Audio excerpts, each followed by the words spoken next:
आज होती दीप अमावस्या आणि आजच्या दिवशी ना देवश्रीने मला जो त्रास दिलाय तो तुम्हाला दाखवते. तर सुरुवात झाली.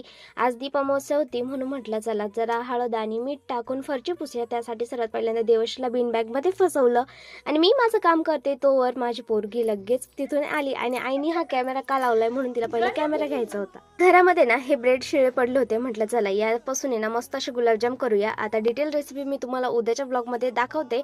पण खरं सांगते गुलाबजाम इतके छान आणि इतके टेस्टी झाले होते ना बास कधी. आणि आपण जर विचार केला की आपण जरा थोडा वेळ झोपूया तर तसं होतच नाही. म्हणजे हे बघा ना गोठ्यातून आवाज आला, जाऊन बघते तर इकडं गाय सुटलेली, घरी येऊन बघते तर इथं माझं बाळ उठलेलं. आणि हा डॉन जर उठला ना तर अजिबात ती मला दुपारचं झोपू देत नाही. ती नुसतं येऊन त्रास देते. म्हटलं आज तर माझी झोपीचं काही खरं नाही. सायंकाळी ना मस्त अशी दिव्यांची पूजा केली, त्यांना छान हळदी कुंकू सोबत फुलं सुद्धा वाहिले. आणि इथं सुद्धा माझ्या बाळाची लुडबुड सुरूच होती. म्हणजे स्वतः तर पिठाच्या गोणीत उलटी होऊन आलेली होती आणि आल्यावरती तिला ना इथे सुद्धा दिवे घ्यायचे होते आणि ते दिव्यांसोबतच खेळायचं होतं. म्हणजे प्रत्येक गोष्टीत प्रत्येकाला मदत करणं हा माझ्या देवश्रीचा आवडता विषय. त्यानंतर मी देवश्रीचं छान औक्षण केलं, तिच्या निरोगी आयुष्यासाठी देवाकडे प्रार्थना मागितली, सोबतच आमच्या छोटू बेबीचं सुद्धा औक्षण केलं.